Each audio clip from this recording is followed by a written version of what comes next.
Қазіргі кезде мұсылмандар нәфіл істерге көп уақыт бөліп, кейде парыздарды ұмытып қойып жатыр. Мысалы, бір адамды көресіз, бір қалада бірнеше мешіт бар, қанша мешіт бар, ол тағы да мешіт соққысы келеді. Ол мешітте оған 100 мың, 500 мың, миллион долларға дейін шығын шығуы мүмкін.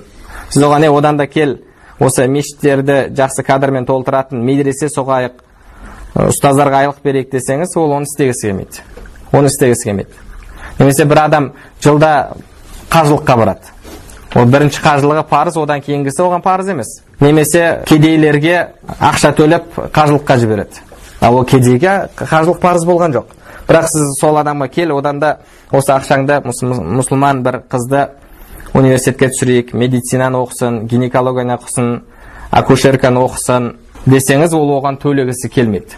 Бірақ қарайтын болсаңыз, мынау екіншісі маңыздырақ. Неге? Себебі мұсылман әйелдердің өздерінің мұсылман дәрігерлер болу керек әйелдер.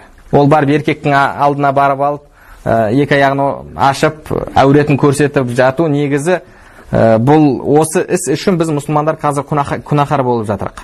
Бұл фард кифая. Егер біз оны толық орындамасақ, біз күнәһар боламыз сол үшін. Әйелдеріміз қазір қанша еркектердің алдына барып әуретін ашып жатыр. Больницаға барады, қанша еркек акушерлер бар.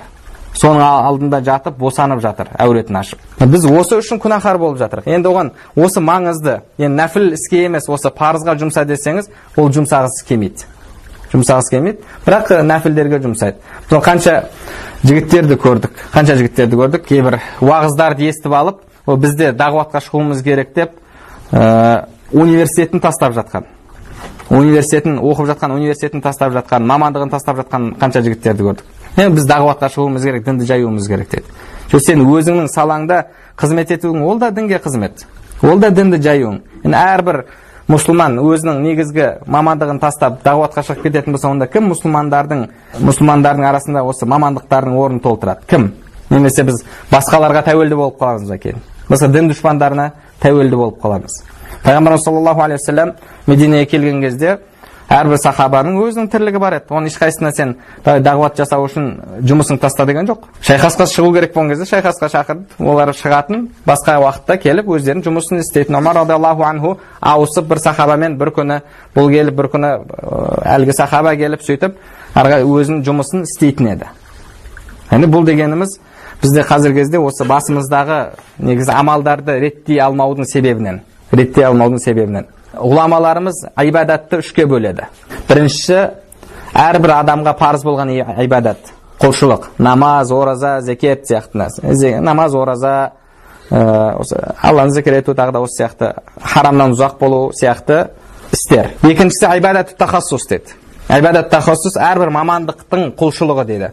Яғни мен доктормын ба, менің негізгі намаз оразамнан кейінгі құлшылығым мұсылмандарды емдеу. Ол мамандығым тастап қойып барып дағуатқа шығу емес.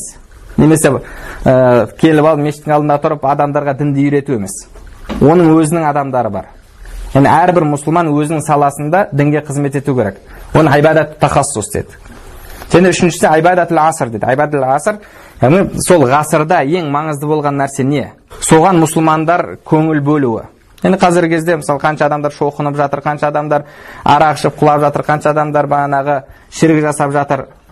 Соларға қарсы төтеп беру біздің негізгі міндетіміз. Осы ғасырдағы ибадат, негізгі мұсылмандардың істейтіні.